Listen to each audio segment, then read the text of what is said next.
That's where we edit. And ladies and gentlemen, Side Angle Wrestling Podcast is back. And this time we have video, motherfuckers. Yeah, that's right. They've let me actually use Zoom. That's crazy. And here's the fun part. I also get to have my favorite pal, Dan Brown. Everybody, Dan, say hi. Hi, everyone. Oh, my. Glad to be on Zoom.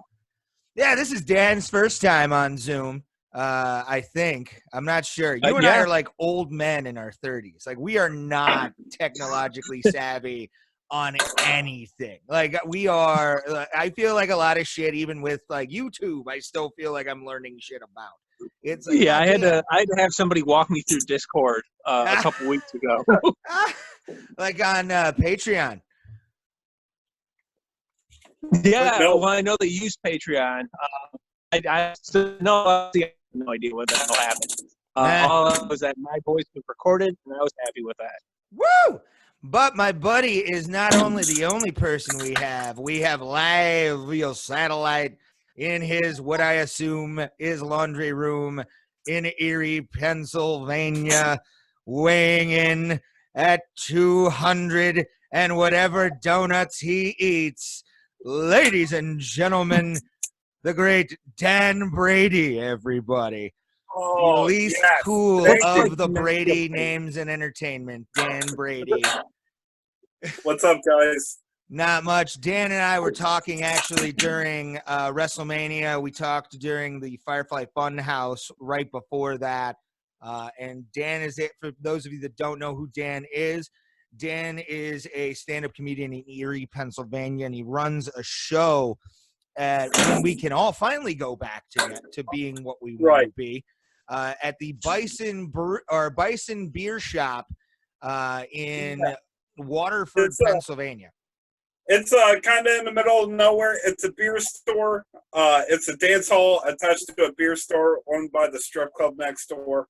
Nice. So I can't wait to actually do that, man, because it's gonna be a fun time for sure. I mean, once you do comedy next to a strip club, it's almost fait accompli of you have to go at that point. Like, they pay for you to go in. Wait, repeat that. The manager of the beer store is the strip club's owner daughter, and she usually gets drunk at the show and pays for us to go into the strip club. That is an American woman I want to get to know even more. And I haven't really talked to you guys either on anything about WrestleMania. This is our WrestleMania round table because two of us are round and Dan is in decent shape. Yes, he is. And I'm going to point to the Dan that's in decent shape right here. I was in much better shape a couple years ago.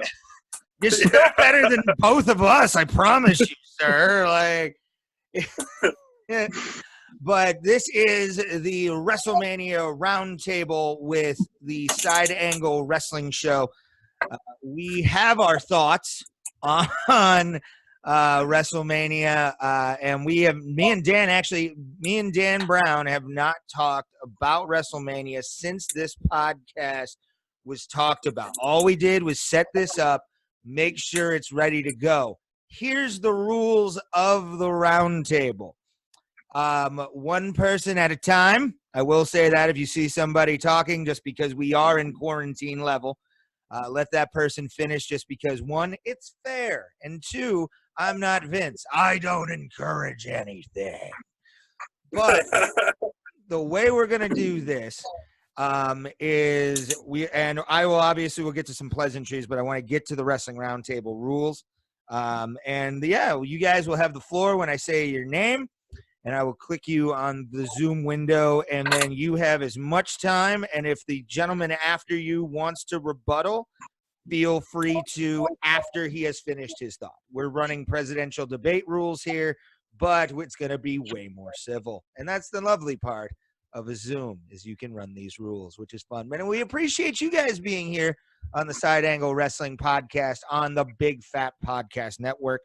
Episode 1 of the Big Fat Podcast Network era is up right now on Anchor FM, Spotify, and wherever else you get your podcasts. And you can all see this on the anchor page for Big Fat Podcast or the Big Fat Podcast Net. I always want to say .net, but it's never .net. Dan Brown, how have you been in your quarantine? Please tell the people. In quarantine, things are going okay.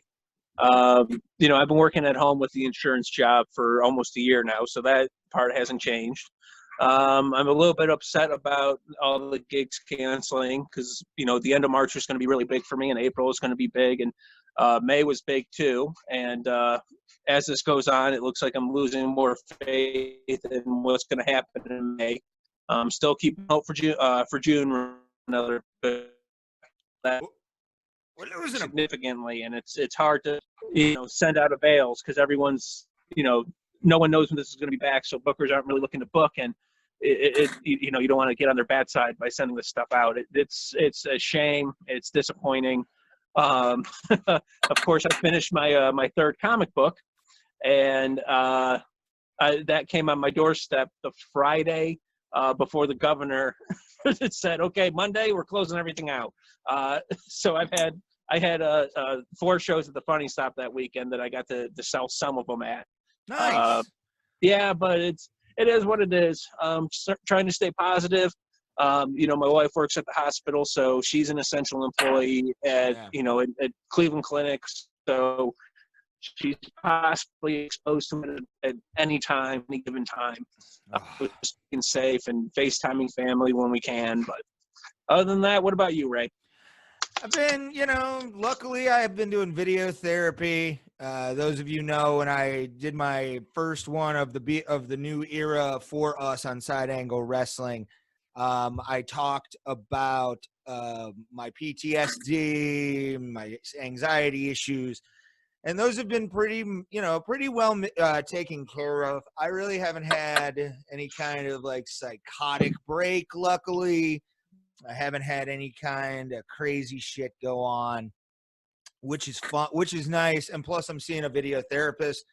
And I'm going to say this, and I'm looking at the camera when I say this to anybody with mental health issues right now. In this, the best thing you can do is, I know there's some pay sites. They don't pay us, so I'm not saying it. But the pay sites that exist for those, go see it. I will say one, BetterHelp.com is one of them. They don't pay us, but it's something for you guys who have those kind of mental health issues. And I actually got off the phone with my therapist at about 1 today. So I've been feeling pretty good after that, and that's the nice.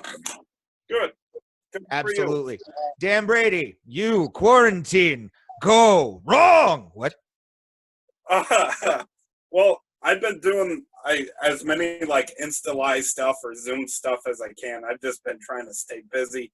Plus, I'm also a redneck, so turkey season's coming up. I've been in the woods every day looking, trying to find birds because, you can socially distance out there. I've just been walking miles every day, taking my dogs for a walk, just trying to rebuild everything after my divorce, really. And I'm sorry to hear about that, man. That when you told me about that, how long ago was that? November. Yeah, I think you told me in what was it, December? I think it was December or January, because I hadn't seen you for a while. And then we saw each other at, I think it was the Grog Shop. And you told me that, and you look even happy now. I mean, that's the nice part. I would rather have Dan Brady, this sexy man that you can see on your screen right now. How can you not want this dad bod? Seriously, wouldn't you want to be? Well, I was about to say, wouldn't you want to be in his crawl space, ladies? Come on, look at him. It's like you cut the cancer out, stuff gets better. Fuck yeah, dude. My last relationship, I will say this, was a good one. I ended that one on my own just because we were the distance stuff. But besides that, everything else has been good since, I really haven't had any issues either. And I'm glad you guys are doing well, for sure. Because honestly, after the WrestleMania, I witnessed on day one, especially, and I'm going off my camera right now because of the fact that, honestly, I want to get the card up here for us. And we're going to do this on the fly, boys and girls, because who the hell cares? It's a Zoom meeting, ladies and gentlemen. And we appreciate you listening to us on the Big Fat Podcast Network. It is wonderful. Get that plug in. Let's go to night one. We're just going to go right into the main. We're going to go right into the main show. The one match I did not, or the match I saw when I got to my friend's house. Oh no, we had been actually playing video games for a while. That's right. Again, ladies and gentlemen, weed and alcohol. Yeah. But we had Alexa Bliss versus Nikki Cross versus the Kabuki Warriors for the Women's Tag Team Championships. And I will go in order for this with the lovely gentleman, Dan Brown. I'm going to go last on these each just because I'm moderating between two other people, and it's better if the other two get their opinions off before I open my Polish yap. So that's we're going to have some fun with that. But Dan Brown, you are live, sir. Tell me what you thought about Alexa Bliss, Nikki Cross versus the Kabuki Warriors. You know what? I really don't have anything negative to say. You know, okay. they didn't mess any spots up. It was a match. It was okay. I'll say this: I wasn't expecting much out of WrestleMania. To make it seem like it was going to be better for me, I binged watched all 10 episodes of Wrestling Society X. Yes, and we have to do that on an upcoming episode. We've been talking about that. I took notes on every single episode for that, and not to spoil what our show is going to be like eventually when we do that. But for anyone who says Joey Ryan isn't just a one-trick pony, he's not just the dick flip gimmick, I challenge you to watch that show and tell me that he's not a stupid fucking comedy act. And that's all he is. I'm going to put the camera on myself. Here, Joey. That's what I think of you, buddy. All right, there we are. Continue, sir. But back to the match. The match was pretty good. You know, they didn't do much. You know, they didn't do too much, but that necessarily isn't a bad thing. It was funny. I sent out a tweet saying a referee enforcing tag team rules. Who would have thought? And then AEW fans like being silent. And then literally right after I hit send, Alexa tagged herself in. I think it was Alexa tagged herself in, like being halfway on the apron without holding the rope, and I'm just like, wow, that couldn't be worse timing. Other than that, it was good. No complaints. I agree with you. I mean, that's the one thing that with that match you look at it and I'll give my opinion when Dan Brady gives his. But yeah, there's some things I definitely agree with you on, and when I give mine, I'll kind of give some of the same points probably, but I agree wholeheartedly with you. That was a good opening match for sure. Dan Brady, sir, your opinion. I agree. I thought it was a decent match. As the match we needed to start WrestleMania. Like the little interactions that Alexa and Nikki had, like kind of introduced us to the idea that you can hear everything in the ring. They tried to be there, entertaining. Like, I thought it was a good match to start WrestleMania off. Now, there's no, like, real huge spots or anything, but I was surprised that Alexa and Nikki won. I thought they would have just had the Kabuki Warriors just keep going on the domination streak. See, and this is where I'll rebut to you, and Dan Brown, if you want to rebut as well, feel free. It was sort of the logical progression. If you think about it, the Kabuki Warriors have been a thing for a while, and they finally have given Nikki and Alexa yet again. They gave them a push going into this anyway and kind of just threw this together and said, hey, now we're going to have some fun, everybody.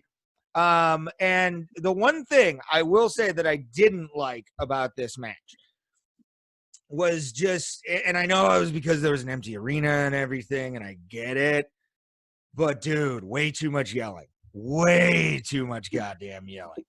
Just way too much yelling for one match for me to really be comfortable with. Like, I was watching and going, am I watching a wrestling match or am I watching the kinkiest porno I've ever seen in my life? There was screaming, just horrifying. And I'm just like, come on, man. But all in all, I mean, it goes to show too the effect. And I texted, I think it was my buddy Josh Lawhorn on this too.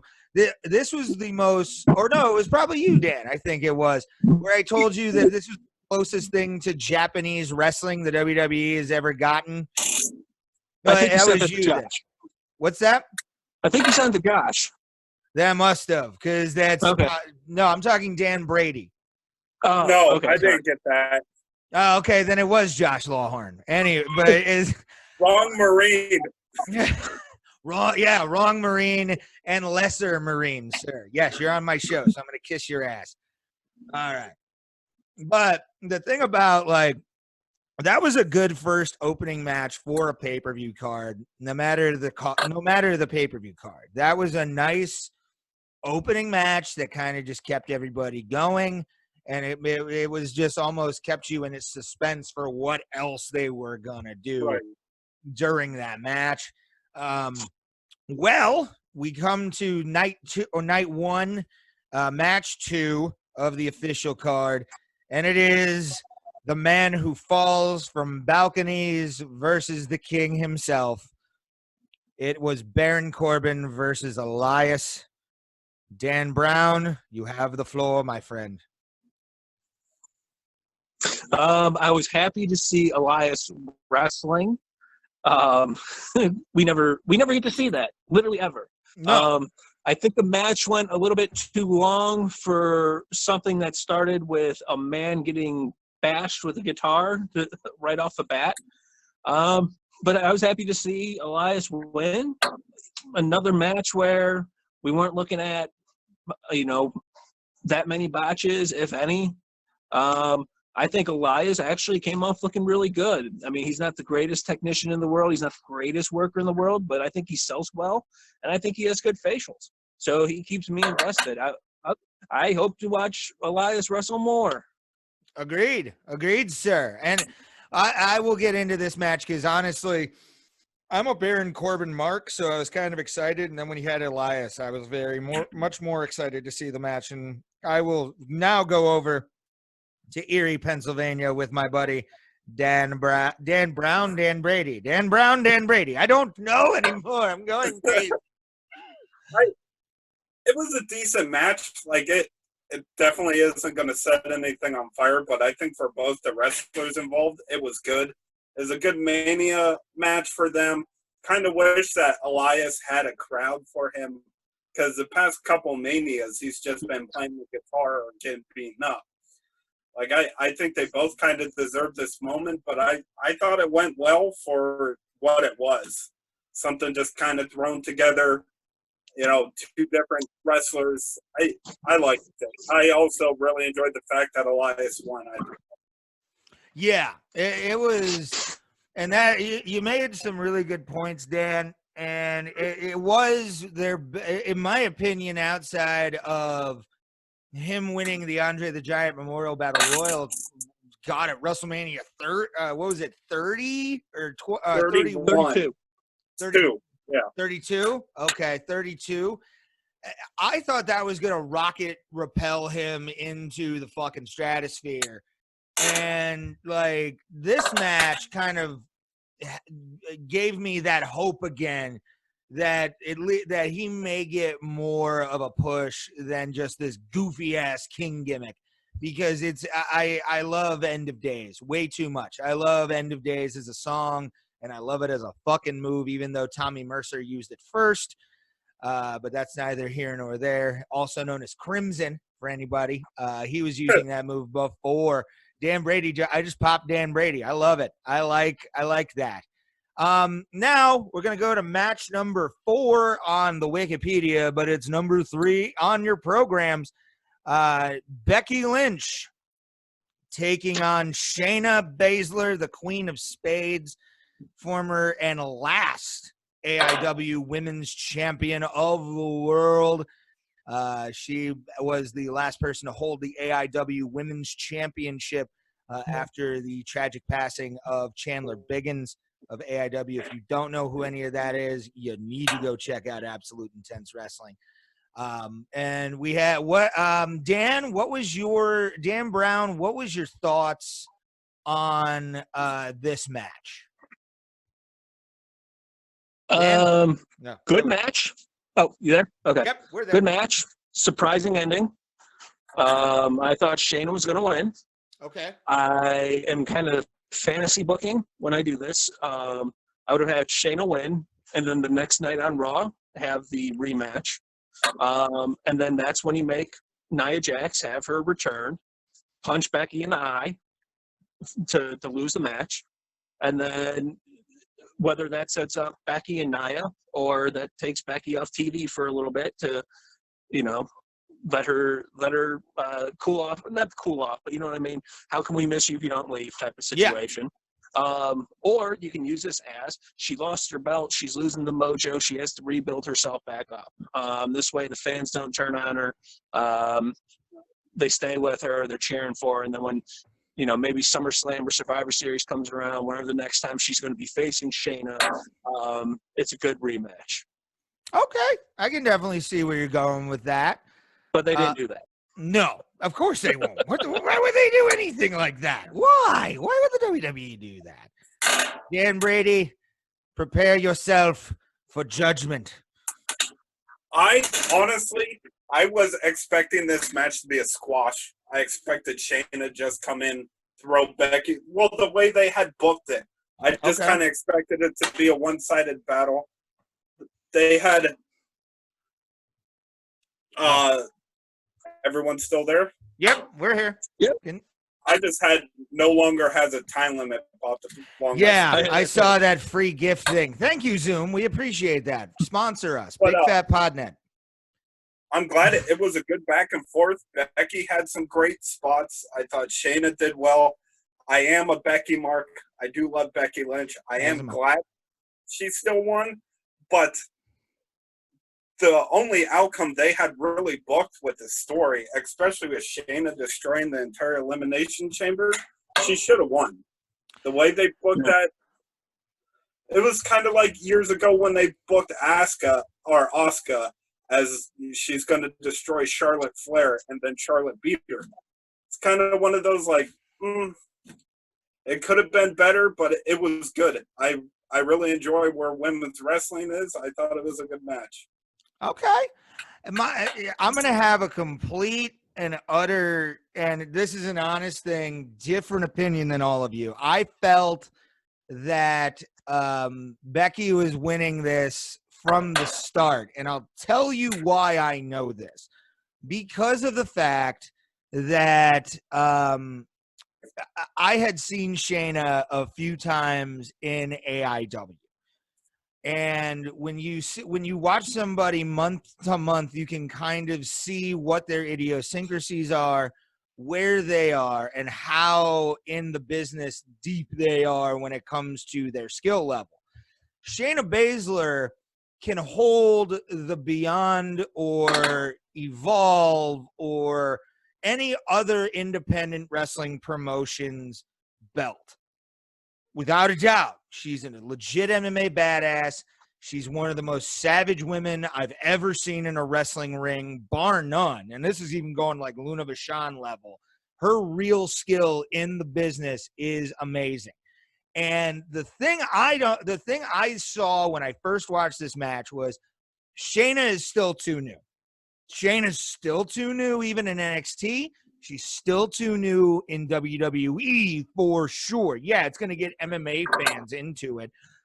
But she doesn't have the level right now, I don't think, to be a women's world champion for the top. And when we talk about the main event, I might refer to them less than that. But she's not there yet as the top level female star. Still, that's Becky Lynch all day. She's still selling merch. People know who she is. And that's why as soon as the roll up happened, I went, oh, fuck, they did it. They fucking did it. Holy shit. And to me, that was something that really benefited, I think, Shayna, because she was still there. She was still in the match. And when she went in for her moves, they meant something. They didn't, they looked powerful. And then the next thing you know, she winds up losing because, again, Becky Lynch, you can always book it as pure and simple. The idea of Becky is still good at professional wrestling and knows how to pin. Shayna is still coming from cage fights where there are no pins. I mean, it's a flimsy thing, but it's a basic way to look at it when it comes to that finish, because you can't be mad at that finish. Your top star still looks bucking strong, and the new star that you're hoping to build gets that rub from Becky Lynch, which I think she did, in all honesty. Yeah, but I agree, Ray. But my issue is, where do you go with Becky from here? She's beaten everybody. I mean, Shayna was booked as this dominant beast. She beat her. She beat everybody. But the only logical conclusion to her reign would be a heel cash in a Money in the Bank on. You kind of cornered her with that. That's, again, still glad Becky won. Dan Brown, do you have a rebuttal? I do. Go ahead. A couple of rebuttals. First rebuttal, I'll say this about Shayna. I semi-agree that she's still too new to at least the main audience. When it comes, when I say main audience, I mean Raw and SmackDown audience, because NXT's not even pulling in 1 million viewers. Raw and SmackDown's pulling in at least 2 million. So for the majority of your wrestling audience, they still don't really know who she is. I think she needs a mouthpiece. Personally, I think a manager would certainly help her. A smaller male manager who, yes, even though she doesn't really need him, will use him at a certain point. Because here's the thing, it's like when everyone bitched about James Ellsworth being on TV, taking up a spot, we all knew down the line that eventually the women are going to beat up James Ellsworth. So if you really want that spot that bad, you know that that's going to be the outcome. So I don't know quite who would be the manager, not anything off the top of my head, but I think that would definitely benefit Shayna, because that fluid on the microphone. Plus, it doesn't help that she's getting force-fed lines. This is what I'll say about Becky Lynch, is because, yes, she has beaten everyone, but the people that she beat, like Ronda, and the people that she beat, like Shayna, she has only done so with a kooky pin. She has not beat them with a finish. Yes. And that is my biggest problem, especially the Ronda one, because I don't think anyone knew that Ronda wasn't coming back. There's always rumors, and we still technically don't know. But when it comes to these legit badasses, she needs to beat one of them with the finish. She had. I agree. I mean, I agree that she should beat them with a finish, but my only thing with her is it's the only way you can pull this off with a Becky Lynch against a trained killer.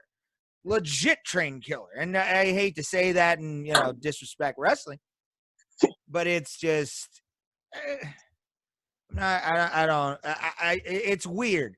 It's very strange how the WWE win or boot this, if you will. You know what I'm saying? It's very strange, but at the same time, I feel like it kept both ladies very strong, and Shayna Baszler is going to grow for years to come. For sure. I loved watching her in AIW. She was awesome. All right, guys. Now we go to the Intercontinental Championship of the evening. Fidel Zane and his brothers Cesaro and Shinsuke Nakamura defeating Daniel Bryan with Drew Gulak, of all people. I love the fact that Daniel Bryan and Drew Gulak are going together. Drew Gulak, I met him at a Beyond show and I think a couple AIW shows, and he was the fucking man. And I'm so glad he's getting that DB rub as an actual legit wrestler on the card. It's very nice. Dan Brown, what did you think of the Intercontinental Championship match? Good, solid pro wrestlers doing good, solid professional wrestling. Fuck yeah. As plain and simple as you can get. Guys who knew what they were doing, taking it seriously. I love heel Sami Zayn. I love the coward in him. And I love the Helluva Kick. And what a perfect move for Sami Zayn too, because Sami is not one of those guys who. I've said it before. Sami Zayn is not a superstar, unfortunately. I think one day he's going to be an incredible manager. I think he's going. I think one day he will manage the main event of WrestleMania. Yeah. And I think it's going to work because you know that he can actually work too, and he's going to be able to take bumps and take a beating. But he's also one of those guys that he doesn't necessarily need to win for you to believe that he's got a chance to win because of the Helluva Kick, and especially do something squirmy to get himself out of it. Dan, you're gonna have to repeat that last part you kind of cut out there. He doesn't necessarily have to win, but because he's a heel, because he's so squirmy, he's always got that opportunity to win, and I like that. I agree with you for sure. I'll give my rebuttal. I'll hold my rebuttal for a minute and let Dan Brady have the floor during the side angle wrestling WrestleMania WrestleMania roundtable. Dan Brady, you are live, sir. I liked it. I mean, it was a good match. I wish it was a little longer. I love the heel action, heels doing heel things. Man, Sami Zayn as a heel is so annoying. I just want to smack him. Like everything I see him, he's doing his job. And it's great that he's actually got a single title on. Regardless of how he won it, I mean, it's nice to actually see a belt on Sami. It was a good back and forth. I love how it ended. Again, heels doing heel things. That's what they're meant to do.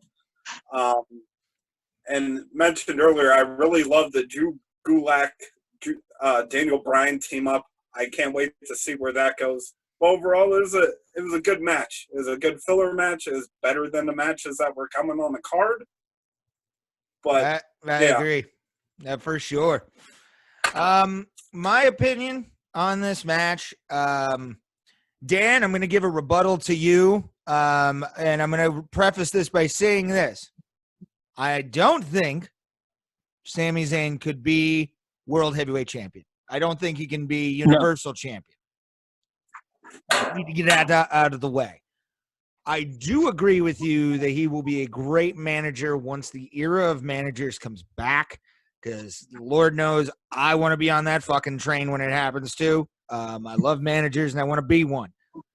But, I mean, with my thing with this match is it proves one thing, that Sami Zayn is capable of being the best heel in professional wrestling, bar fucking none. Because of the fact that he knows how to use heaters well in Cesaro, at least of his generation. He's going to go down as a great heel because of the idea that he knows how to use heaters, dude. He knows how to use them. He knows how to be the chicken shit champion to a T. Like, this is the kind of shit that's amazing that makes fucking, I can see Sami Zayn taking a baby face and making him go through the gauntlet of 2 in one night against somebody a couple times a year and then getting out of it at WrestleMania with the belt still, and people wanting to fucking kill him. Like, you look at Sami Zayn and you don't like him. That's what I love about the guy. And somebody said that in the thing. Dan Brady said that. And when I heard you say that, I was like so happy somebody else fucking said that, because I'm like, Jesus Christ, you watch him and you're just like, the promo was on point. Him acting like a total cock knocker was fucking fantastic. Everything about it was great. And then the match happens, and I'm even more satiated because he's doing even more shit. And then when they come out and take out Drew Gulak, you're like, God damn, this is awesome. Like, this is a match that should have happened. If this was in front of an entire crowd, the place would have been going fucking wild for Daniel Bryan to win. And when Sami Zayn comes in and wins the belt, you know that place would have thrown shit at him. Oh yeah. Without a doubt, dude. Like it's freaky at the amount of like good fucking heat he can generate for himself just by being in front of a fucking camera. Like I hated him last night. I love him. Oh, yeah. I think he's one of the best wrestlers I've ever seen. When it comes to like actually in-ring performance, I've seen him as El Generico. He was great. And then he does this. Fuck, he puts them both together. You at least have one of the greatest Intercontinental Champions of all time. Going over the honky-tonk man, even, motherfuckers. Yeah. All right. This one's a weird one, and I'm genuinely intrigued by what you guys have to say about this one. The three-way singles ladder match for the SmackDown Tag Team Championships. John Morrison representing Miz and Morrison. And I want to get you guys' opinion as well while you're doing this on them bringing back gimmicks like that, like John Morrison and the Miz dressing like they used to, acting like they used to. I want to get your opinions on that because it's a very old gimmick now by a lot of standards, and I'm very sad by that, by the way. Jimmy, and then you have of the Usos, Jimmy Uso, and of course Kofi Kingston representing the New Day. What were Dan Brown? The floor is yours on how you felt about this ladder match. First, when we're talking about John Morrison and the Miz is not dressing like he used to when they were a tag team. He did in Dubai, I believe, or he did in the Middle East. He dressed like Miz in that match. He did like the cargo shorts type of, like the black cargo shorts and the faux hawk and whatnot. Yeah. Not as suit and tie as we see Miz nowadays. Although more so we usually see him with the jacket, so I guess I can take that back a little bit. Good ladder match. Not the best ladder match at WrestleMania history. I know a lot of people are just over the moon loving it. I thought it was okay. I mean, don't get me wrong. They're doing things that I will never do on a ladder. Very true. Very true. I will give them props. And they're doing it much better than I ever would if I would do a ladder match. So giving them their props there. But a singles match for tag team titles sounds like a TNA gimmick. It does. It absolutely. I will agree with you on that one, my friend. I mean, it's one thing if it was like, okay, the Miz is hurt, so John Morrison is going to have to defend the tag team titles by himself in this ladder match, but that only works if you're the baby face. Okay. Yeah, I can definitely see that. You know what I mean? Yeah. But the quote, start off with a blank sheet of paper. None of this shit needs to happen. Yeah. And if you're going to take Roman Reigns off the show and not give us a reason why, you could have taken the tag team titles off of the show and nobody would have blinked an eye. I agree. I agree with you for sure. I agree. Nobody would have missed it at all. But I will have a rebuttal for that. Now that Dan Brady is going to be taking the floor. Dan Brady, break it down. Da-da-da-da. I thought it was decent. First and foremost, throughout the history of WWE, if you can't find a tag team partner, you have to find a new one. Like, there's enough superstars standing around in the back that they could have had somebody else. Agreed. I mean, throw Cesaro a bone. Like, what? I thought it was decent. I thought they tried to do too many spots. Like, they really didn't communicate a story in the ring. I know that's hard to do in a ladder match, and go back to what the other Dan said. I can't do any of that. I just watch. I watch a lot of wrestling. I love ladder matches that tell a story, like Dolph Ziggler and Luke Harper, The Rock and Triple H. Like, those told a story, and they also had phenomenal spots in there. But, I mean, it was a fun match. Again, like I said in the last match, it definitely was better than things about to come. I mean, it was what it needed to be. But, and then on the whole Miz and Morrison, like, it just kind of felt like they hired Morrison and then are like, we got nothing for you. Do you still like Miz? Yeah. It was like, oh, didn't you guys used to tag in 2007? Do it again. You're gonna make Dan Brady. Why are you in my head? Why are you in my head? God damn it! Why?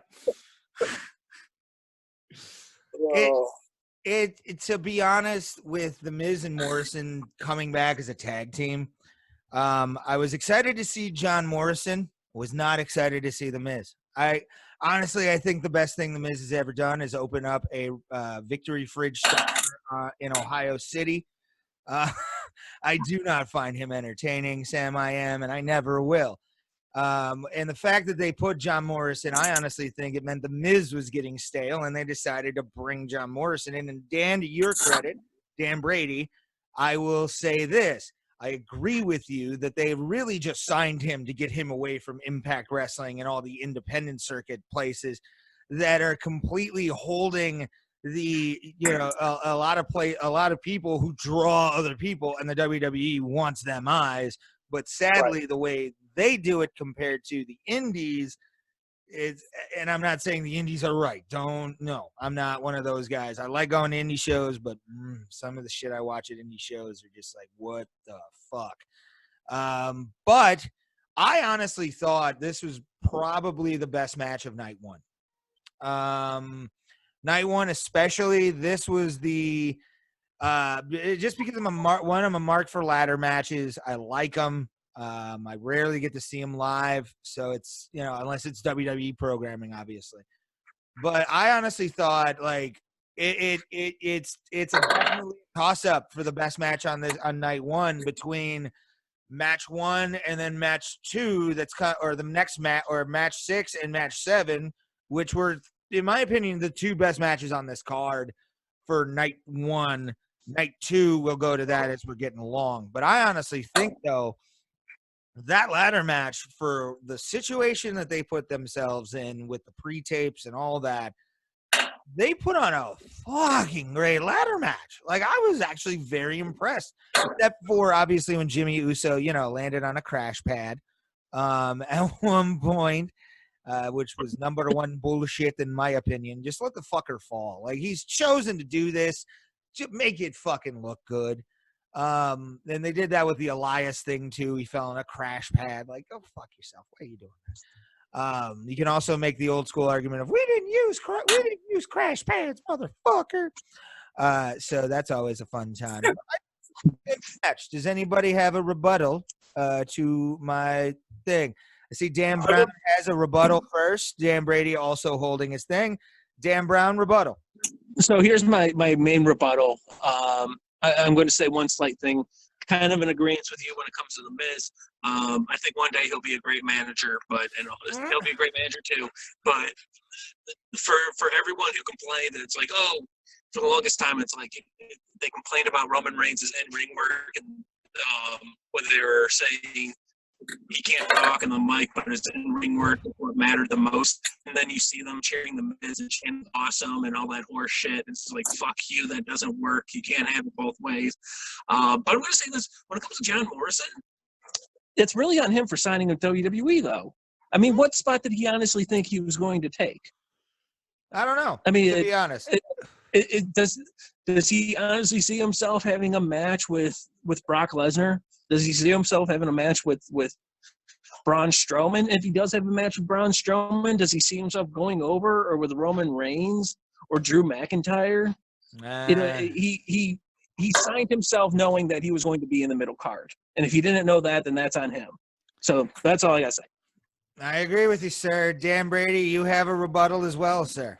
I really just want to add something. I did like how the whole thing ended with everybody taking the bar off the rope and then having board. I thought that was creative. I never saw that before. I thought that was really well done. Without a crowd, you're kind of like, oh, what's going on? But I thought it worked. That's all I really had to say. Oh, no, I fully agree with you. Like, that was the one – that's why that match popped me so hard. and I thought it was a good match and kind of could be interchangeable with the next match as best match on the card, is because of the finish too. Like, we had never seen them hold on to the golden hanger of truth and another guy like rob them of their belts before. And I thought it was a good, good ass spot to do for sure. I will say I did think, because it was going to be a singles match, that two different wrestlers were, like, I thought it was going to be one of the Usos, whichever one, and Kofi, were going to pull down one title each at the same time, and then them have to explain something. But yeah, I agreed. I thought this was a good way to end the match. For sure, sir. Let's move on though to one of the main events of the evening. Kevin Owens taking on Seth Rollins, the Monday Night Messiah. All bow down. Dan Brown, your opinions on what people are considering probably the best match of night one. Why the fuck wasn't this the no disqualification match to start off with? I mean, or a street fight, or any gimmick name that you wanted to give it, whatever. Why wasn't that match to start off in the first way? I didn't understand that part. Apparently, you can smack somebody over the head with a ring bell, and then that guy is ready to talk 10 seconds later. I thought that was a little. I thought that was a little bit much, but I thought it was a good match overall. I liked it. Okay. I give it 2 thumbs up. I thought they worked hard. I thought they laid their stuff in pretty good. I liked the big jump off with Kevin Owens. Oh, yeah. Yeah. No complaints from this guy. All right, Dan Brady, you are in the hot seat. Your opinion on Kevin Owens versus Seth Rollins. I know this is a match that has been done time and time again, but it's always a great match. They always have good back and forth. Their chemistry is amazing. I do believe this was the match of the night for night one. I like the DQ thing because it kind of adds to the story. Kind of builds Owen as like this strong-willed, baby face. I'm not going to give up. Don't you cheat again. I want to beat you fair and square. Like, I thought it added to that. I do agree it should have been a street fight to begin with, but can't win all the battles. I just thought it was a very good match. Okay. Definitely. I will agree with Dan Brady, and I will also agree with the internet on this, just because, the internet has it right. I have my personal choice for WrestleMania. We all do. But this match, everything about this match was fantastic.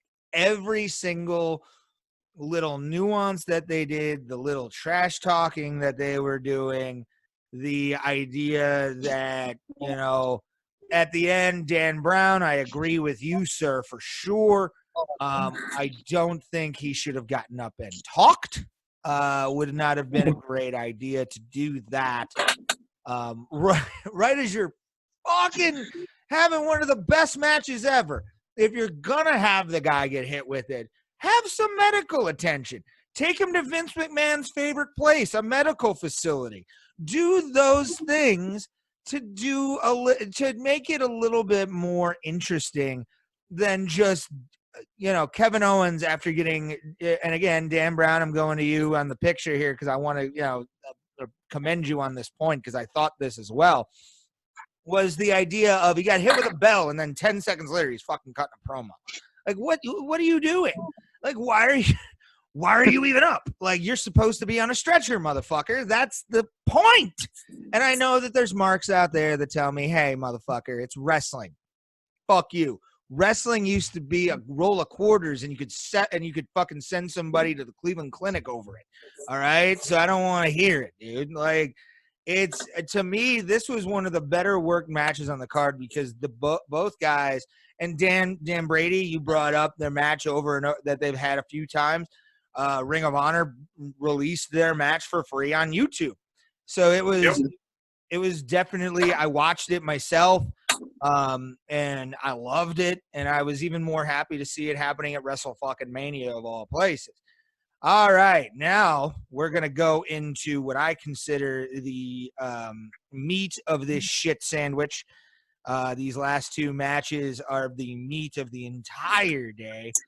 I had low expectations, not gonna lie, for the last two matches, and one completely ruined my life, and the other one I went, it's what you can do. And Dan Brown, I will give you the floor on the new Universal Champion Braun Strowman and Goldberg. So I feel bad for Braun Strowman. Yes. As bad as you can. Because he also went on the internet and said, you indie wrestlers should do something better with your life, or whatever the hell he said. So I felt bad at that. I felt like for somebody who worked so hard and was so over at one point to finally win the Universal Championship, should have had a bit more fanfare to it. Unfortunately, and should have had a better match, but they got the match in the ring. They literally did the only thing I think they could have done. I was telling somebody that Brock Lesnar and Goldberg, I'll give you this. Have you watched The Dark Side of the Ring, the Benoit story? Yes. Okay. And so, actually, I was thinking we talk about that on an upcoming episode, so watch out for that. Yes. So I give, in similar circumstance, how they look at Eddie like a hero and Benoit like a monster. Lesnar and Goldberg are very similar guys. Neither one really loves the business. You can tell they're doing it just for the money. But at the same time, Lesnar's willing to do more. And he's willing to give more of a shit about it. And he takes it more seriously than what Goldberg does. At least as I'm watching it here. It made no sense for them to get to this point that they had to get to. I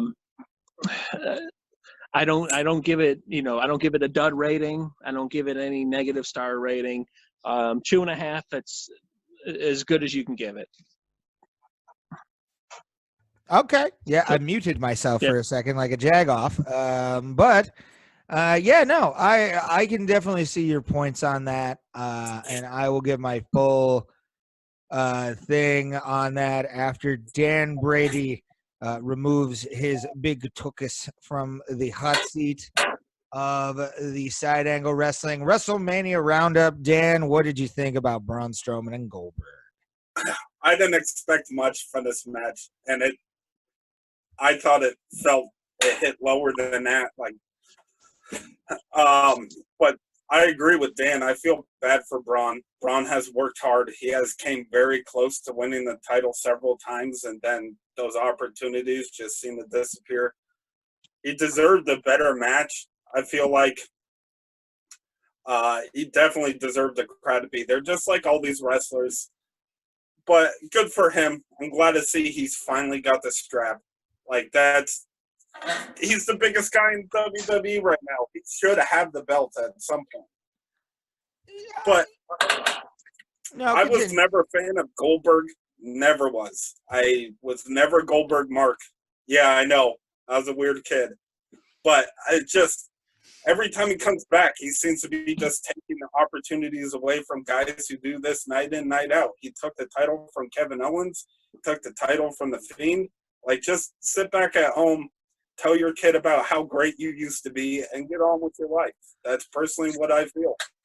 Before you get into it, Ray, I want to jump in really quick. The floor is yours. Two things. One, I'm not sure if you guys knew this. Braun Strowman recently said he drove 21 hours to get home to Wisconsin. And then as soon as he got home, he was there for about 3 hours. And then the phone call saying, hey, plans changed. We really need you a plane. Dan. So could you imagine driving 20 hours? Oh, you there? Yep. Yeah, we drove 21 hours. Can you imagine? Yes.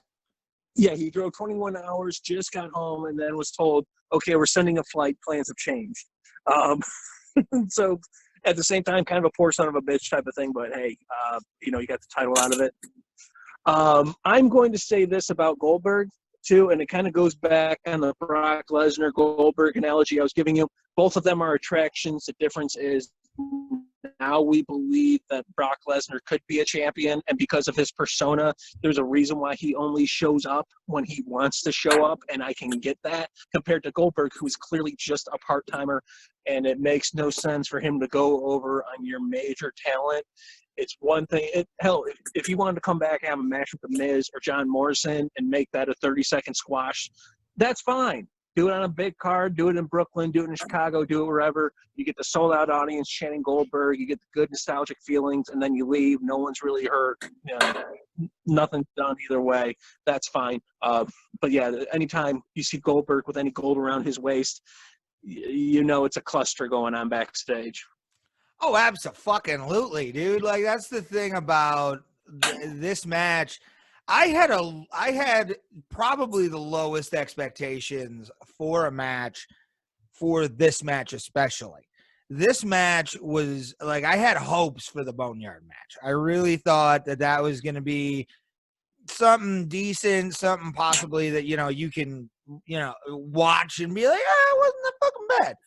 But this match, I had Mad TV level lowered expectations. Like, this was so low, and when they hit their finishes, when they did the finish fest, when all of a sudden, and this is for the real wrestling nerds out here, when before the match happened, we were putting finishers all to 5.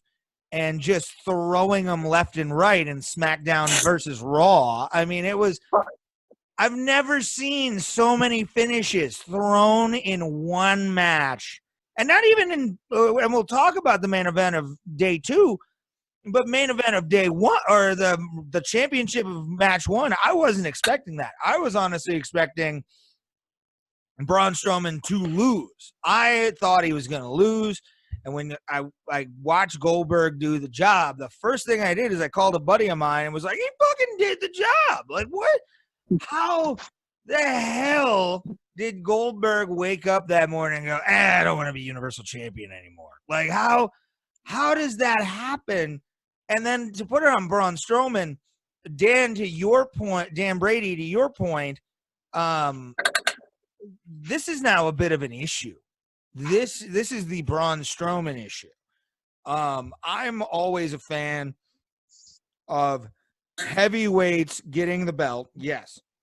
Super heavyweights, though, these guys are, as Dan Brown said, these guys are attractions.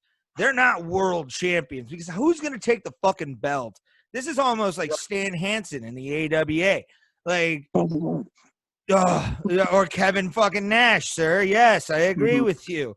This is a problem because of the fact, who are you going to take it off? Who's going to take it off of? That's the only problem that they have right now, and it's a big one, especially after WrestleMania. Yes, they were supposed to put it on proper. What was that, Dan Brady? Sorry, I didn't mean to interrupt, but Roman. Yeah, as soon as Roman comes back. But that's what I'm talking about, though, is like, who did you have after that? And obviously, the biggest guy in the company to beat Goldberg makes sense. But at the same time, it's just you have an issue. You have an issue now in booking, which is you got a 6'8", 6'9", 295-pound monster in Braun Strowman who has the belt. And Dan Brown, to your point, Brock Lesnar, I believe, is a world champion because we've seen him win UFC belts. Braun Strowman hasn't really had a good record in things, and has been made to look like a goof a few times. And it's like you put the belts, in my opinion, on the wrong guy. But given the circumstances, I understand. I get it. But I did not. I was just amazed that Goldberg didn't win because of the fact that he's Goldberg. I like the fact he did the job for Braun Strowman, and I give it about a 2.5, maybe 3, with lowered expectations thrown in there. All right, boys and girls, now's the fun part. of this podcast, of this round table. Match number 9 on Wikipedia, and probably match 7,895 in your top 10 of all time. Probably, in my opinion, I'm just going to say it out now. Why not? I'm going to rant about it a little bit more. Worst WrestleMania match ever. Horrible. Was probably the worst WrestleMania match I've ever seen presented in my life. But I will continue more on this. But again, and this is probably one of the lowest. And again, we'll talk about it. Dan Brown, I will give you the floor, my friend. So you know me. You know I hate goofy, stupid bullshit. Goddamn, stupid, goofy bullshit. I'm a goddamn wrestling program. You know I hate that stuff. I did not hate this. I didn't hate it, I think, because it was Undertaker and because it was AJ Styles that took a little bit of the stink off of it for me. I think that maybe they should have only at most had 2 cameras for a match like this instead of a full Hollywood studio production that apparently you got all these cameramen who are not worried about being hit with chains and shovels and falling into open graves and for whatever reason one of them's already on a roof with no explanation. I didn't hate that Undertaker just magically appeared behind AJ Styles. He has done that before. You know, the lights go out. So that is not out of the character. It's a little bit out of the American Badass character. I'm going to dare say this. I liked it. I don't think you would ever expect me to hear me say that. No. I was waiting for us to do this podcast to see if you actually unfriend me tomorrow. I thought there was a lot of things that were neat about it, but then again, when I saw what they were doing, I stopped watching it like it was a wrestling match, and I watched it like it was a Hollywood segment. Oh, Dan Brown disappointing his partner here. I know, man. I'm sorry. I don't know if it's the Undertaker fan in me or what, but we're going to mark this day 4/7/2020 at 9:04. Dan has a credibility. Well, not even that. Dan has gone full heel turn tonight on the angle. I will rant about this after our good friend Dan Brady, possibly from again his dryer's been getting a workout. He's been humping it every time he's been off camera. It's been weird. Can I say one more thing before we go to Dan Brady? Yes, sir. And one of my favorites is the old man story where the old man, you know, has to come back and fight, you know, and fight the younger men and whatnot. You know, the almost retired old man, like The Dark Knight Returns by Frank Miller. Absolutely love that graphic novel. Yes. I was a fan of Logan because it was the old man Logan. I know you don't. Yeah. I hate the movie. Story. Love the book. Hate the movie. Love the book. I like the movie, but I'm not a big Wolverine fan, so that exceeded my expectations. The one thing I kind of wanted to see, and I forgot what book it was a Batman book, where it was you should fear an old man in a business where the young die or die early or whatever. I wish that Undertaker would have said something along those lines, because him being obviously older than AJ Styles, even though it's only like, 9-10 years? Yeah. Something along the lines of, listen, I might be an old man, but there's a reason why I'm an old man that's still around, type of thing. But, all right, that was my thing. Sorry, Dan Brady. It's fine. Dan Brady, your ass is in the hot seat again, sir. What do you got? I wasn't a fan. I know what they're trying to do. I know what they've been trying to do with these matches. I know who they've been trying to emulate, but they shouldn't have released him from his contract if they wanted to do those matches. Yeah. But I I go into this a huge AJ Styles mark. He's my dude. I didn't like how he barely got any offense in if he wasn't helped. I definitely think, like, even AJ as a WWE wrestler should have been able to hold his own a little bit more against the dead man. Like, especially if this is going to be Undertaker's last match.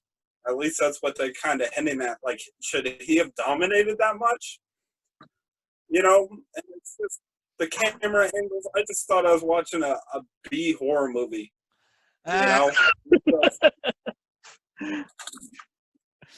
And you know what, Dan? Brady? Not Dan Brown, sir. You're supposed to be on my side, motherfucker. Now go get me a double with cheese. No. He was going to be thrown off the fucking thing. Oh my God. Dude, I'm going to say, for this is, and I said it before I gave the floor to the other panelists, but this was the worst WrestleMania match I've ever seen in my life. I've never seen a match more hokey and flim-flam and bullshit than I have ever seen with this match. I literally, you guys are a fan of Patton Oswalt. I'm a fan of Patton Oswalt. Remember the joke he talked about when he talked about his brother seeing Jerry Maguire on Christmas Day in L.A. Yeah. with him, and his brother gnashing his teeth going, "This piece of shit." That's how I was the entire time, to the point where I started going on dating apps to save myself from what I fucking witnessed.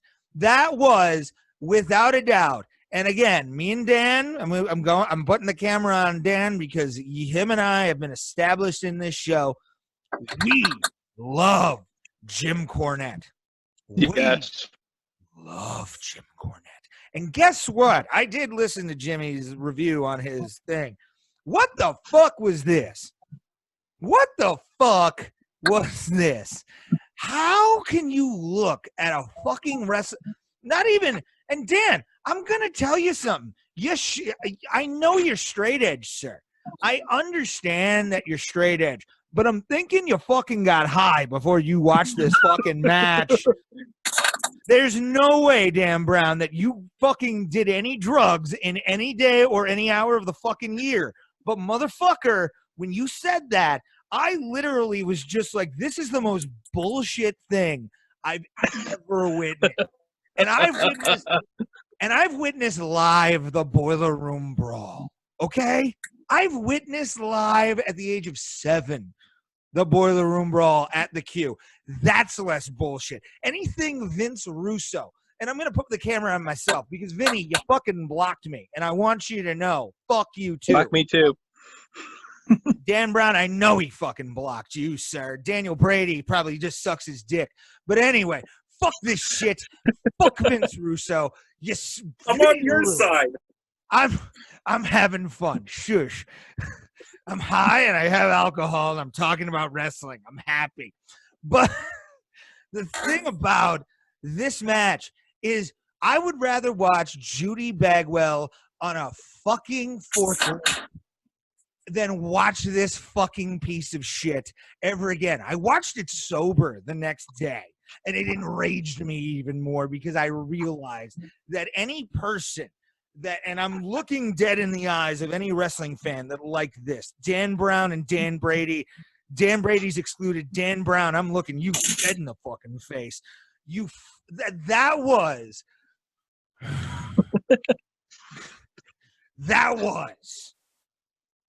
the most bullshit thing I've ever heard, included or watched and heard of ever. And I'm including Vern Gagne as a Martian. Okay? This was atrocious on a level I felt horrible for, again, and Dan, you said it, Dan Brown and Dan Brady, you both said it. AJ is great, and we're all Undertaker fans. You can all probably agree to that. We're all all Undertaker fans, and we're AJ Styles fans. I actually saw AJ Styles, Dan, when I was at the arena in Erie, Pennsylvania. It was fucking fun. He took on Abyss that night. It was a great time. But I've never seen them make him look more awkward, and I feel so terrible. So bad. I've never wanted somebody to say, hey, we're going back to Japan more than Gallows and Anderson after tonight, or after night one. I'm just like, how the fuck do you have that match? How the hell do you have that even put in a can? As a director, they would have even said, hey man, I don't watch wrestling, but this is fucking bullshit. Like, this is fucking bullshit. I've never experienced it. I've seen ECW shows. I've seen fucking Shakara. This made Shakara look like fucking JCP in 1986. Like, this was fucking atrocious. I spit. I'm so angry about this match because it's just like, what the fuck did I watch? How can you put that on television? Oh, the worst thing ever. What? Uh-oh. Oh, no. What happened? Oh, no. I lost people. Well, technical glitches, everybody. We're going to put this up full on YouTube. I don't give a fuck. I don't know what just happened, but hey, it still works. But again, like, I've never witnessed, and I've had, like, really gimmicky wrestlers land on me, okay? I've never seen such a shitty, and the thing that just made me say, fuck you, was the immediate pulling off of the fucking growth over AJ's grave. Okay?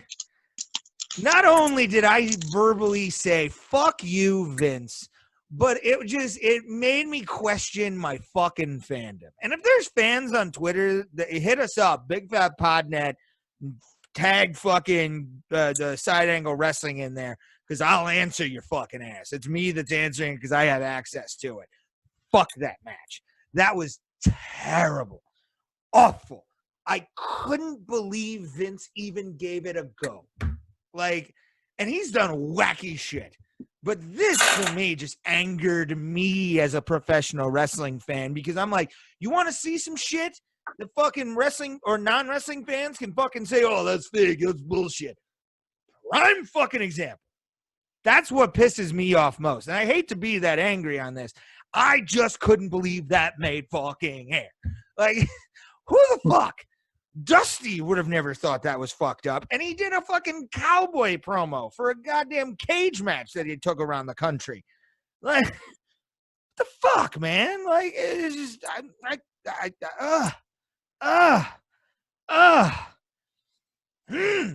Anybody want a rebuttal? No. Okay. No, we're good. All right. Night two. Let's just forget about this match, please. I don't How think many it people can. were in attendance? There was one large fan in this performance center. That was there. It was the biggest fan they could the green have. shirt guy. Who is the? I love you, Dan. You're amazing. You bring me back from the edge of just anger. Oh. Night two, ladies and gentlemen. We have reached night two.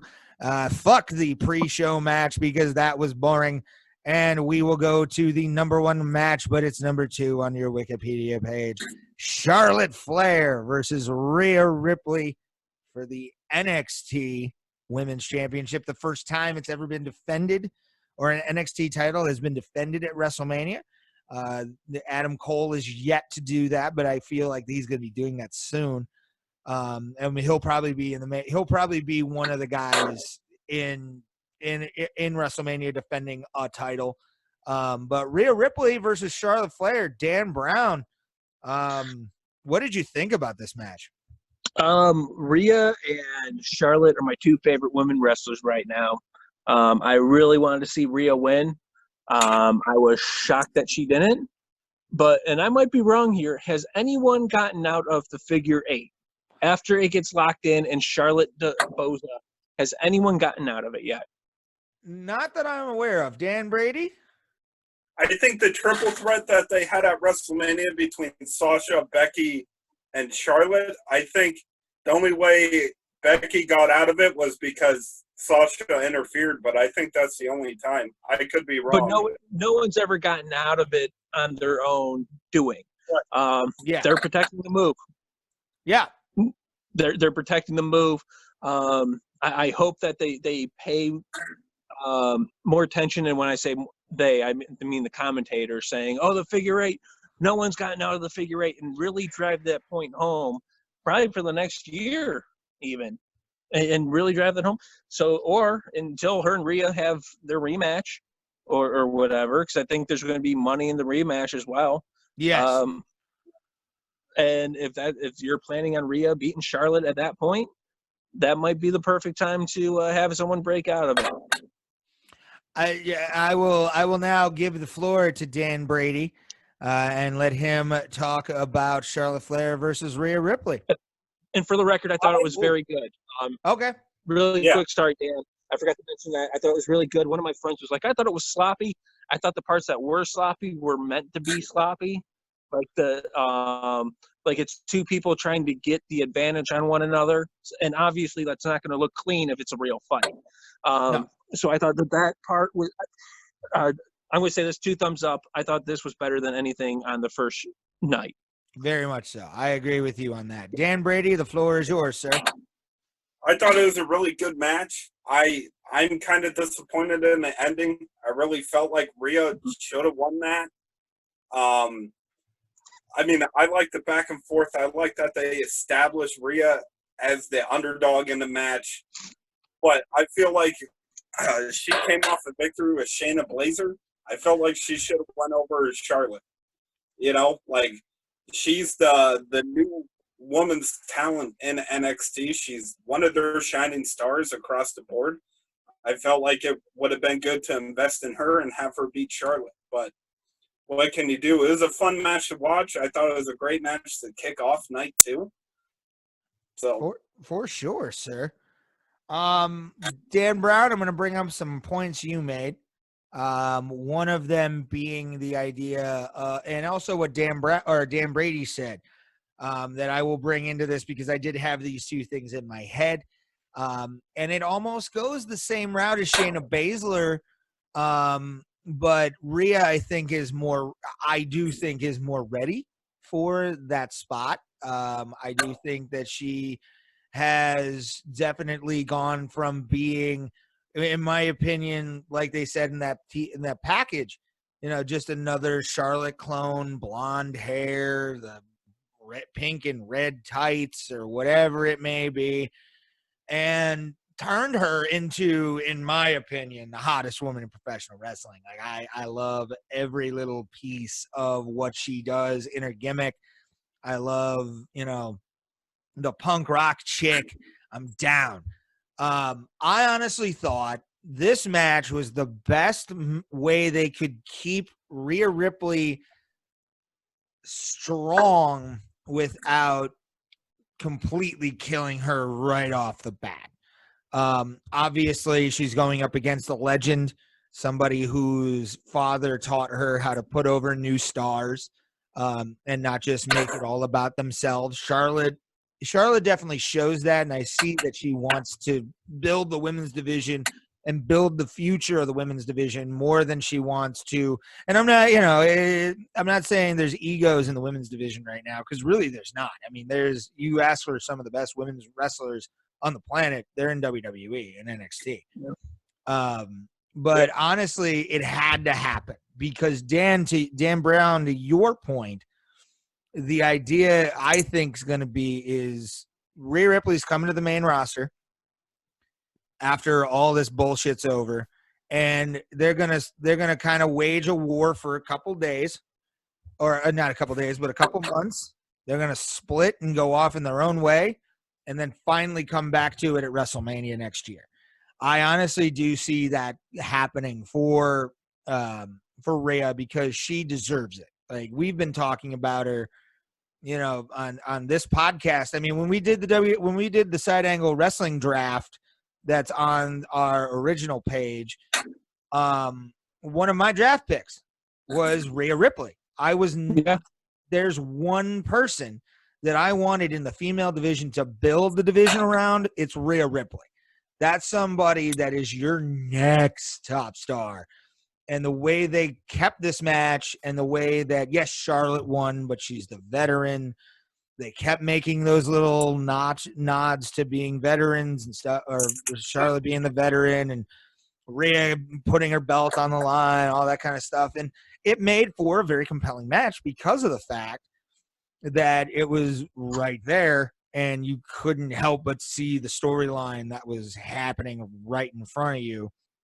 And that's the nice part, is you kept both people really strong, and both people really, you know, at where they're supposed to be. If somebody's coming up to the main roster, she's going to have to come back, but I think Rhea's going to be able to bring herself back up for sure, without it. Do you guys care about Aleister Black and Bobby Lashley?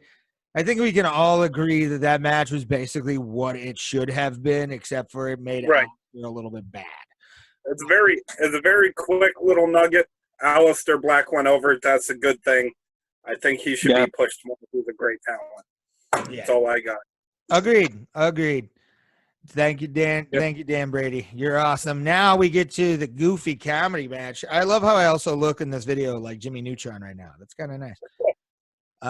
But we have now the spiritual main event, some people are calling this.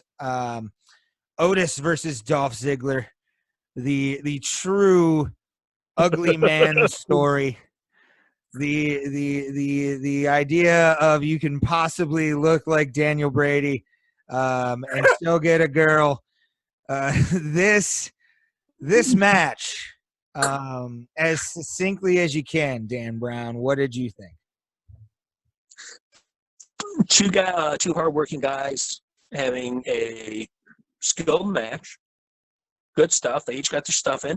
I was texting with a group of friends on Friday night how excited I was that they actually had an end to this story, or they had a reason. And as far-fetched as it was, as stupid as deep down as it was an actual reason to what was going on. And I was just like, it's absurd, but I'm so happy that the creative team actually had something. Yeah. Other than that, I think the right person won. Agreed. Yeah. Dan Brady, your thoughts on Otis and the Dolphster? I liked it. Like Dan said, I love that they gave spotlights to guys that deserve it. I thought it was a good match for what it was. I thought there was some good heel shit in it. There was some good babyface stuff in it. The only thing is, it was mentioned, I hate the fact that this was one of the better build matches of the entire WrestleMania, because they've been booking this with this in mind since mid-February. Around that and they've time, tried to longer. Was it longer since December? Really? He stepped on Mama's fruitcake. Oh yeah.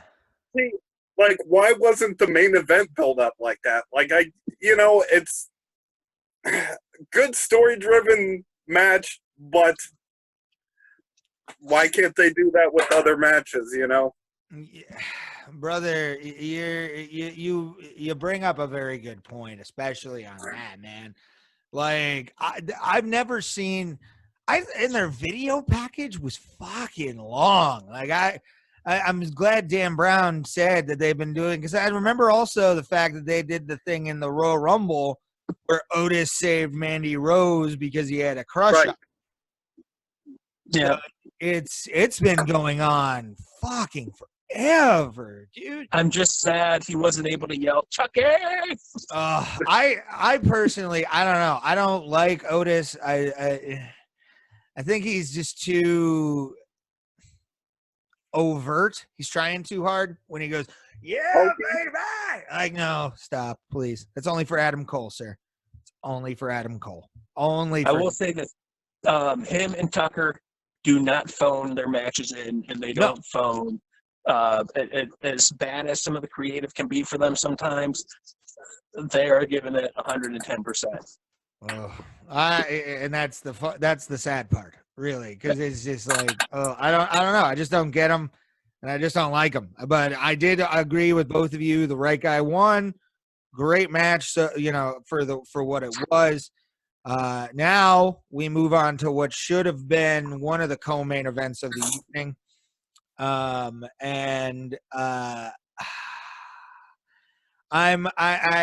This match, I'll let Dan Brown talk about it. Edge versus Randy Orton, last man standing match. Is it still going on? I just turned on the WWE Network. I think they're in Miami right now. They just burst through the doors of a closed McDonald's, and the little girl behind the counter, very sweet Cuban girl, and her Cuban accent is saying, "Sir, you must leave. You must leave. We closed." Meltzer claimed that this was the most boring match in WrestleMania history. I will disagree with that all day long. I think it probably could have been 10 minutes shorter, in fairness. But I'll give them 2 thumbs up. They hard-hitting stuff. They did good work. It was what a grudge match is supposed to be, and for a grudge match to only supposed to be one match in a rivalry, I thought they did a good job. I think their build-up to get there was a little bit silly. Edge's reasoning for trying to kill Edge, or I'm sorry, Orton's reasoning for trying to kill Edge is so he doesn't get hurt, and that we watched him murder Matt Hardy 2 weeks in a row with not one person running out to save him. Then we watched him hit Beth Phoenix, and within minutes, R-Truth is out to the ring to help out. Like, not a single person in the back was watching him almost kill Edge the night after the Royal Rumble and thought, you know what, we should maybe try to help this guy. So I thought that was a little bit foolishness, a little bit silly, but I thought the match overall was pretty good. Okay, absolutely. I will reserve mine, my friend, obviously, until the end. Dan Brady, you are live, sir. Well, first and foremost, awesome to see Edge back in action. That was great. I stole somewhere. I have a Edge Army T-shirt from 2004. I was always a fan. The match did go on too long, but I felt like they did the best that they could do in terms of being locked in the Performance Center. I thought it was creative. It was also brutal at the same time, but a lot of low-impact moves. To me, that's kind of hard to pull off. The ending. When they got on that semi-truck, everything slowed down. Yes. Last man standing matches are hard to do. They're not usually edge-of-your-seat matches. But I felt like up until they approached the semi-truck, they were doing good. They kept everything going. Again, I agree with Dan. It's probably 10 minutes too long. But if this was actual WrestleMania with people screaming, like, this probably would have been match of the whole card, I believe. Yes. But I just felt like under circumstances, this is the best we could get. And I agree with you on that. This match, it definitely, when they were in the weightlifting area, they had my attention. I don't know if anybody else, but I got a text message from a buddy of mine that noticed this. It was Josh Lawhorn, who noticed that there was a pack of cigarettes on the table. It was right on the table where they were going to be at, and it was quite interesting. It looked like a pack of Camel Crushes to me. Dan Brady, I do agree with you that once they got on the truck, it was definitely it slowed. And there were points even where I would look at my phone too, watching this match. I don't know if it was just because I was WrestleMania outed, or WrestleMania'd out. or whatever, but it's just I was into this match, but I also just wasn't really into this match. Like if and you guys both kind of brought this up, if it would have been crowds, this would have not been even a problem. But for some reason, it just didn't have the same cachet as it would have if this would have been the the arena or the stadium show that it could have been. Sadly, in my opinion, and I don't, you guys sort of, I don't know if you guys share the same thing, but yeah, it's one of those kind of deals. We mentioned the Street Profits again. We're not before. I really don't give two flying fucks about this match. The Street Profits defeated Austin Theory and what's his face, Angel Garza, for the Raw Tag Team Championships. Big fucking deal. Let's move on to the Raw Women or the SmackDown Women's Championship. Dan Brown on the women's match. What say you, kind sir? Dan? Not everyone needs to be on a WrestleMania card. Agreed. Oh, can you hear me? Yeah, you're here. Oh, okay. Yeah, okay. Yeah, not everyone needs to be on a WrestleMania card. You could have built this way better, just being eventually having the turn of Sasha being a babyface with a heel Bayley. You could have planted this from the moment that Sasha returned. I don't know why they did it. And not too many people did bad things, even though there were some really weird spots. But yeah, not everyone needs to be on a WrestleMania card. Agreed. Fully agree, because that's basically my opinion on this thing.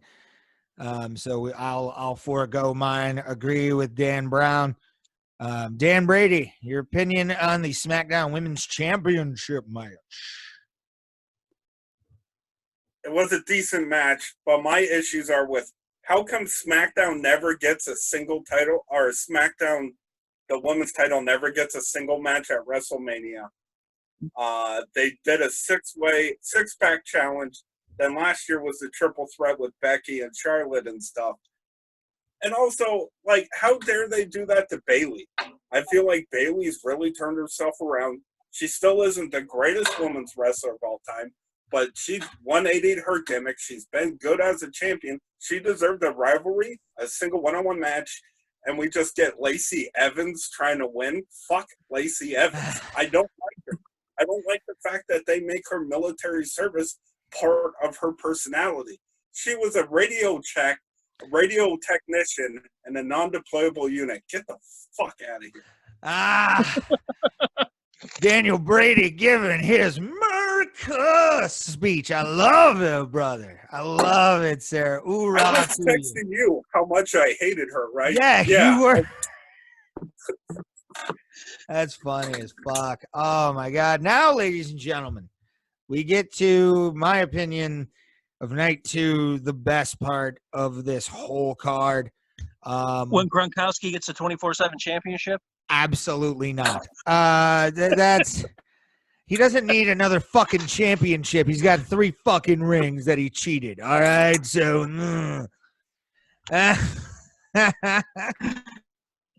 what did you guys? All right, I'm gonna go to Dan Brown on this.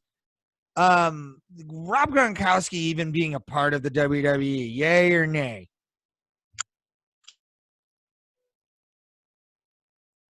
Dan Brown. Oh, can you hear me? Yes. Can you hear me now? Okay. Yes. If he works hard and he earns it, why not? All right. Dan Brady, you on Gronk getting into the WWE? I agree with Dan. If he's been working hard. He's been working for like 3 years, practicing and training and stuff. I'm surprised this hasn't happened sooner. But if he works hard, good for him. If this is what he wants to do now. But, that's not going to happen. As soon as Gronk comes in, he's not going to go to NXT. They're going to put him in a title picture, be it the U.S. title, the Intercontinental. I don't know. I get people want to be wrestlers, and good for them. Follow your dreams, but I know how it's going to work out eventually. Yeah. Sadly, I mean, and I whatever he wants to do, I'll support it. I don't like him as a football player, but whatever. But now, ladies and gentlemen, the night John Cena disappeared, everybody, you can no longer see him because of this match. Dan Brown, Firefly Funhouse. Hated it. No. I'm kidding. I thought it was goofy. I thought it was silly. I think because it was Bray Wyatt and John Cena, I loved it though. I think I had Titus's look the entire time I was watching that match, where I had my hand on my head. What am I watching? I watched it 4 times already, and I'm still puzzled by what I've seen. But I will say the underlying story that they told in each segment, I thought was very, very intelligent, and clearly Bray Wyatt and John Cena had their input taken in consideration when this match went forward. You can only And hope. I loved, and I know I'm one of the only ones. I loved knee pads, boots, and wrestling trunks. John Cena. The prototype, yeah, baby. Yeah. All right, Dan Brady, you are now on for this lovely match that we experienced Sunday. Hello? I agree with. Can Yep. you hear me? I can. Yes, sir. Okay.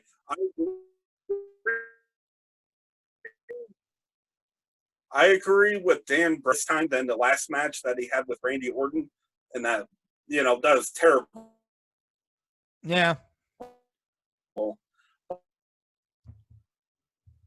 I felt like it's just like a small movie. It's great. It told a story. There wasn't a whole lot of back and forth wrestling at all, but that's okay. I mean, Oh boy. I felt like this got right what the Boneyard match got. I agree. I think it's a great way to look at it. For sure. And it's the best match that they could have done without a doubt, for these two gimmicks. When I saw this, I went in this lower expectations, but I loved every little small thing that they did, the little nods to Dan Brown mentioned prototype Cena, going to Thugonomics where he can only talk in rhymes. I thought was pretty good, and it really established this character as as the almost effervescent presence in the WWE is going to be the Fiend. And to me, I think that's perfect for this character and this gimmick. It needs to be this way because it is so out. As I think I was telling Dan Brown, it's definitely Ziggy Dice outlandish, and it's very nice to see them actually just accept this character as what it is, which is just a monster, and I appreciate that. All right, boys and girls, we have reached. You can hear the fireworks in the distance. The main event of the evening for the heavyweight championship of the world, with Drew McIntyre, after winning the 2020 Royal Rumble in Houston, Texas, taking on Brock Lesnar. Dan Brown, the floor is yours for this WrestleMania main event. The 2 World Heavyweight Championship matches were almost identical. The difference is Lesnar knows how to get the guy over. Yes. And I feel awful for Drew McIntyre, who deserved to have a stadium full of people. Hell yeah. Without a doubt. Yeah. I think we lost you here for a second, like Dan. almost over and it's one of I think okay. we lost you for a second. Oh, okay. Yeah. But can you hear me now? I can, yes. Yeah. It's heartbreaking. Yeah, it's heartbreaking. They did what they had to do, and for everyone saying they should have postponed WrestleMania, part of me that agrees with that. But we don't know how long this is going to last for. Um, they did what they had to do, and in all honesty, the world needed WrestleMania at this time. I agree with you. Daniel Brady, sir, take it home on the main event here, and then we will wrap it up. I liked it. I knew what to expect from past Brock Lesnar main events. I knew it wasn't going to be a long match. As good back and forth. It wasn't a Lesnar-dominated match like we normally seen. They actually accepted that Drew is on level with the Beast. And I agree with Dan. I feel bad for Drew for everything he's come back from. He definitely deserved to be standing tall on the ring post with the title, screaming with all the fans. But this will do. And I'm sure they're going to give him a good run. It's going to be good matches, hopefully. I don't have much to say on this. It was what I expected, and I am very glad Drew walked away with the title. I fully agree with both of you gentlemen on this, just because it's this, and you both brought up something that I even said when I was at my friend's house watching it, which was the idea of, man, I really feel bad for Drew McIntyre right now because of the fact that he's not getting a title, or he's not getting that big ovation that he should have, that he dreamed of, I bet, standing there winning the World Heavyweight Championship and being in a football stadium at main eventing WrestleMania and making, the Vince McMahon line of everybody goes home happy. I went home happy with this, but I was not happy at the fact that the ovation wasn't there for this. It should have been what it was, or what it wasn't, and sadly you can't really get it all. I mean, it's quite sad. But guys, hey, guess what? We made it to the end of the round table, boys. Oh my God. We did. Well, dope. What? We won, everybody. This is, again, I appreciate Dan Brady for being on with us and Dan Brown, with me and Dan Brown. I appreciate being on, man. Thank you. There's Dan Brown waving to you guys.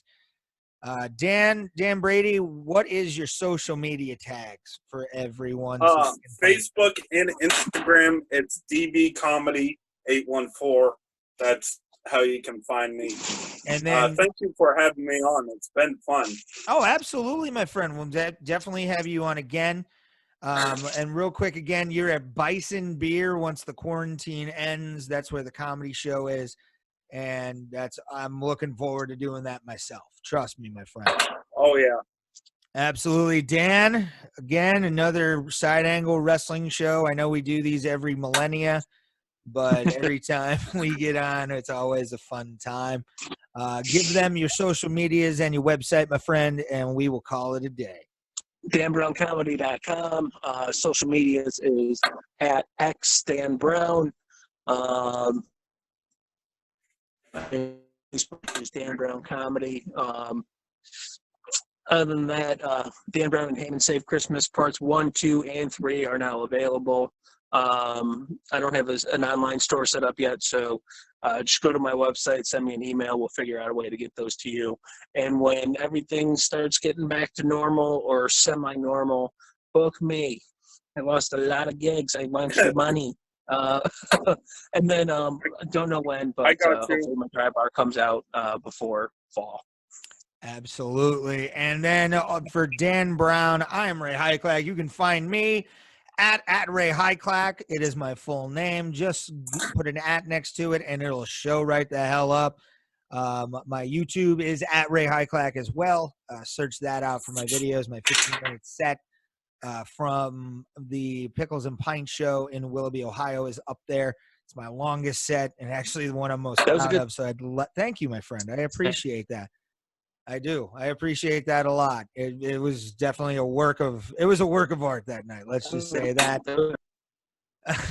But if you want to find us, you can find us on the Big Fat Combat or the Big Fat Podcast Network.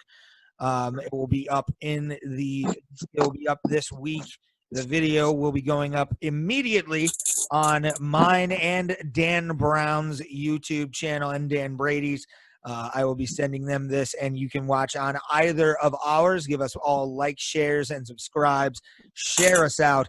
Talk about the Side Angle Wrestling show, and make sure that you kick Joey Ryan in the balls anytime you see him.